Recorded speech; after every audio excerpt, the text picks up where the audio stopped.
ಅಂತೇಳಿ ಭಾಳಷ್ಟು ಜನ ಪ್ರಶ್ನೆ ಮಾಡ್ಬೋದು, ನನ್ನಂಥವರು ಪ್ರಶ್ನೆ ಮಾಡ್ಬೋದು. ಬೇರೆ ಬೇರೆ ರೀತಿ ಸಂಸ್ಕಾರ ಭರಿತವಾದಂಥ ಇವತ್ತು ಆ ಶಿಕ್ಷಣವನ್ನು ಕೊಡುವಂಥ ವಿದ್ಯಾಸಂಸ್ಥೆಗಳಿದೆ.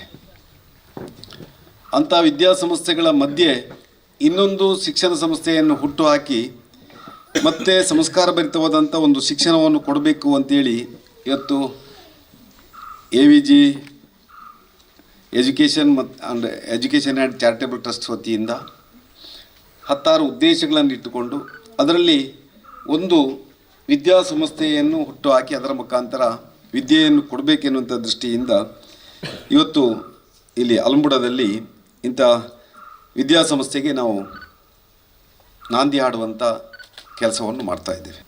ಇವತ್ತು ಆ ಶಿಕ್ಷಣ ಸಂಸ್ಥೆ ಕೇವಲ ಇವತ್ತು ಯಾವುದೋ ಒಂದು ಅಂಕ ತೆಗೆಯುವಂಥ ಶಿಕ್ಷಣ ಸಂಸ್ಥೆ ಅಂತಂದರೆ ಖಂಡಿತ ಇವತ್ತಲ್ಲಿಗೆ ಮಕ್ಕಳು ಬರೋದಿಲ್ಲ.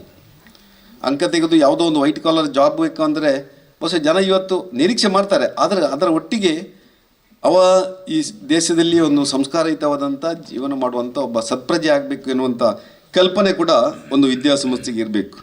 3-4 ವರ್ಷಗಳಿಂದ ಈ ಯೋಜನೆಯನ್ನು ಇಟ್ಟುಕೊಂಡು ನಾವು ಒಂದು ಮಾಡಿದರೆ ಒಂದು ವಿದ್ಯಾದೇಗುಲ ಅಂತೇಳಿದರೆ ಒಂದು ಶಾಲೆ ಅಲ್ಲ, ಅದೊಂದು ದೇಗುಲಕ್ಕೆ ಸಮಾನ.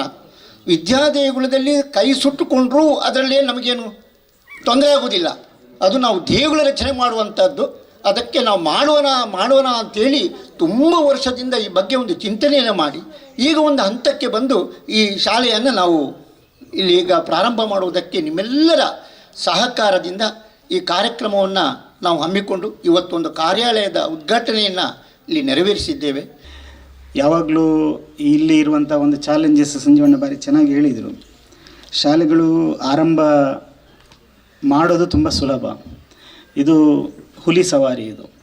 ಇನ್ನು ಹುಲಿಯಿಂದ ಇಳಿದ್ರೆ ಹುಲಿಯೇ ನಮ್ಮನ್ನು ತಿಂದು ಬಿಡ್ತದೆ, ಅಥವಾ ಅದನ್ನು ನಡೆಸದೆ ಮುಚ್ಚುವಾಗೂ ಕೂಡ ಇಲ್ಲ.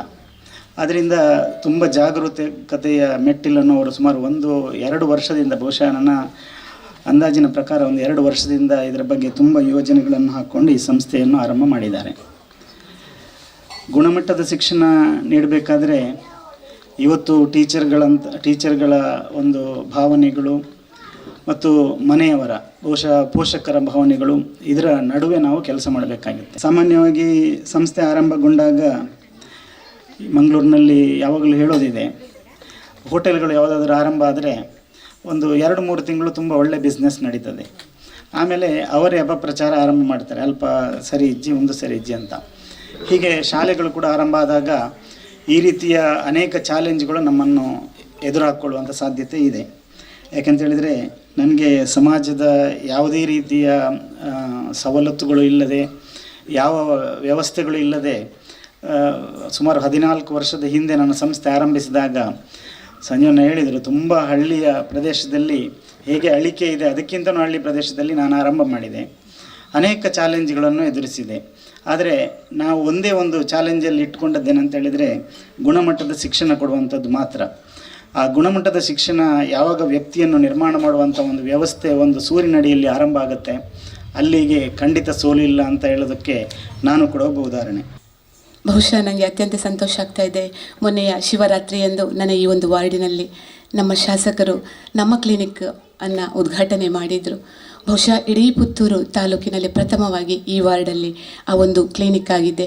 ಅದಕ್ಕೋಸ್ಕರ ಇವತ್ತು ನಾನು ನಮ್ಮ ಸರಕಾರ ಮತ್ತು ನಮ್ಮ ಶಾಸಕರನ್ನು ನಿಮ್ಮೆಲ್ಲರ ಪರವಾಗಿ, ಈ ವಾರ್ಡಿನ ಜನತೆ ಪರವಾಗಿ ಇಲ್ಲಿ ಅಭಿನಂದಿಸ್ತಾ ಇದ್ದೇನೆ. ನಾನು ಮೊನ್ನೆಯ ಕ್ಲಿನಿಕ್ಕಿನ ಉದ್ಘಾಟನೆ ಕಾರ್ಯಕ್ರಮದಲ್ಲಿ ಮಾತಾಡಲಿಕ್ಕೆ ಹೇಳಿದ್ರು, ನಾನು ಮಾತಾಡಲಿಲ್ಲ. ಯಾಕೆ ಹೇಳಿದರೆ ಇಲ್ಲಿ ಕ್ಲಿನಿಕ್ ನನ್ನ ವಾರ್ಡಲ್ಲಿ ಆಗಬೇಕು ಅಂತೇಳಿ ನಾನು ಬಹಳಷ್ಟು ಸ್ವಲ್ಪ ಒತ್ತಡಗಳನ್ನು ಡಾಕ್ಟರ್ ಹತ್ರ ಎಲ್ಲ ಕಡೆಯಿಂದ ತಂದಿದ್ದೆ. ಹಾಗಾದ ಕಾರಣ ಅದು ಆಯಿತು. ಇವತ್ತು ಒಂದು ವಿದ್ಯಾರ್ಜನೆಯನ್ನು ಕೊಡುವಂಥ AVGಯ ಮುಖಾಂತರ ಈ ಒಂದು ಶಾಲೆಯಾಗಿದೆ. ಮುಂದಿನ ದಿನಗಳಲ್ಲಿ ಬಹಳಷ್ಟು ಬೇಡಿಕೆ ಈ ವಾರ್ಡಲ್ಲಿ ಅಲಂಬುಡ ಕೆರೆಯ ಒಂದು ಅಭಿವೃದ್ಧಿ ಕಾರ್ಯ. ಈಗಾಗಲೇ ಶಾಸಕರು ಪೂಡದ ಮೂಲಕ ಬಹಳಷ್ಟು ದೊಡ್ಡದ ಮೊತ್ತವನ್ನು ಇಟ್ಟಿದ್ದಾರೆ.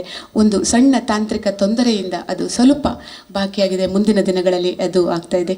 ನಮ್ಮ ಬಿಡುವಿಲ್ಲದ ಕಾರ್ಯಕ್ರಮದಲ್ಲಿ ನಮ್ಮೊಂದಿಗೆ ಇವತ್ತು ಭಾಗವಹಿಸುವಂತಹ ಶ್ರೀಯುತ ಪುತ್ತೂರಿನ ಪ್ರಸಿದ್ಧ ಹಾಗೂ ಜನಪ್ರಿಯ ಹಾಗೂ ಸಜ್ಜನ ರಾಜಕಾರಣ ಮಾಡಿರುವಂತಹ ನಮ್ಮ ಶ್ರೀಯುತ ಮಟ್ಟಂದೂರವರು. ಬಹುಶಃ ನಮಗೆ ಪುತ್ತೂರಲ್ಲಿ ವಿಶೇಷವಾಗಿ ನಮಗೆ ಈಗ ರೈಲ್ವೆಯ ಒಂದು ಅಂಡರ್ ಪಾಸ್ ಇರಲಿಲ್ಲ APMC ರೋಡಲ್ಲಿ, ಎಲ್ಲರಿಗೂ ಕಷ್ಟ ಆಗ್ತಿತ್ತು. ಆದರೆ ಅದನ್ನು ಈಗ ಶೀಘ್ರದಲ್ಲೇ ಇನ್ನು 26 ತಾರೀಕಿಗೆ ಬಹುಶಃ 26ರಿಂದ 28ರೊಳಗೆ ಅದನ್ನು ಇನಾಗ್ರೇಷನ್ ಮಾಡಲಿಕ್ಕಿದ್ದಾರೆ. ಮತ್ತು ನಾವು ಕಾಯುವಂಥ ಪರಿಸ್ಥಿತಿ ನಮಗೆ ಬರಲಿಕ್ಕಿಲ್ಲ. ಯಾಕೆಂದರೆ APMCಯಲ್ಲಿ ನಾವು ಆ ರೋಡಲ್ಲಿ ಹೋಗಬೇಕಾದ್ರೆ ಕೊಟ್ಟೆಚಾಳಿಗೆ ತಿರುಗಿದ ಕೂಡಲೇ ನಾವು ನೆನೆಸೋದು ರೈಲು ಸಿಗ್ತದಾ ಇಲ್ವಾ ಅಂತ. ಆಚೆಯಿಂದ ಅರುಣ ಥಿಯೇಟರ್ನ ತಿರುಗಿದ ಕೂಡಲೇ ನಾವು ಆಲೋಚನೆ ಮಾಡೋದು ರೈಲು ಸಿಕ್ಕಿದರೆ 1/4 ಗಂಟೆ ವೇಸ್ಟ್ ಆಗ್ತದೆ ಅಂತ. ಆ ಸಮಸ್ಯೆ ಎಷ್ಟೋ ವರ್ಷದಿಂದ ಇತ್ತು. ಆ ಸಮಸ್ಯೆಗೆ ಒಂದು ಇತಿಶ್ರೀ ಆಡಿದವರು ನಮ್ಮ ಶಾಸಕರು, ಈಗಿನ ಶಾಸಕರು. ಅದಲ್ಲದೆ ನಮಗೆ ಪುತ್ತೂರಿನ ಬಸ್ ಸ್ಟ್ಯಾಂಡಿಗೆ ವಿಶೇಷವಾದಂತಹ ನಮ್ಮ ಪುತ್ತೂರಿನ ವೀರರು, ಅವಳಿ ವೀರರು, ನಾನು ಕೂಡ ಚಿಕ್ಕದಿರುವಾಗ ನಮಗೆ ಪುತ್ತೂರಿನವರು ಅವಳಿ ವೀರರು ಕೋಟಿಚಂದ್ರ ನಮ್ಮವರು ಅಂತ ಗೊತ್ತಿರಲಿಲ್ಲ. ನಾನು ಕೂಡ ದೂರದಲ್ಲಿ ಹುಟ್ಟಿದವರು ಅಂತ ಎನಿಸಿದೆ. ಒಂದು ಸಲ ಕತೆ ಕೇಳುವಾಗ ಇಲ್ಲೇ ಪಡುಮಲೆಯಲ್ಲಿ ಹುಟ್ಟಿದವರು ಅಂತ ಗೊತ್ತಾಯಿತು. ಆದ ಕಾರಣ ಅವರ ಹೆಸರನ್ನು ನಾಮಕರಣ ಮಾಡಿದಂತಹ ಒಂದು ಇತಿಹಾಸವನ್ನು ಸೃಷ್ಟಿ ಮಾಡಿ ದೂರದೃಷ್ಟಿತ್ವ ಇಟ್ಟುಕೊಂಡಂತಹ ನಮ್ಮ ಆತ್ಮೀಯರು ಹಾಗೂ ಮಾರ್ಗದರ್ಶಕರಾದಂತಹ ಶ್ರೀಯುತ ಸಂಜಯ್ ಮಠಂದರು ಜನಪ್ರಿಯ ಶಾಸಕರನ್ನು ಪ್ರೀತಿಪೂರ್ವಕವಾಗಿ ಈ ಸಭಾ ಕಾರ್ಯಕ್ರಮಕ್ಕೆ ಸ್ವಾಗತಿಸ್ತೇನೆ ಸರ್. ಎಲ್ಲ ಗೊತ್ತಾಗ್ತದೆ. ಇಲ್ಲಿ ಉದ್ದೇಶ ನಮ್ಮ ಈ ಒಂದು ಆಂಗ್ಲ ಮಾಧ್ಯಮ ಶಾಲೆ ತೆರೆಯುವುದರ ಬಗೆಗೆ ಇದು AV ನಾರಾಯಣ ಅವರ ಒಂದು ಅನೇಕ ವರ್ಷಗಳ ಕನಸು. ಯಾಕಂದರೆ ಅವರ ತಂದೆಯವರು ಸಮಾಜಕ್ಕೆ ಕೊಟ್ಟ ಕೊಡುಗೆ, ಇನ್ನು ಅವರ ಮಕ್ಕಳು ಈಗ ಇವರ ಸಹೋದರರು ಕೊಡ್ತಾ ಇರುವ ಕೊಡುಗೆ ಒಂದು ನೆಲೆಯಲ್ಲಾದರೆ ಶೈಕ್ಷಣಿಕವಾಗಿ ಒಂದು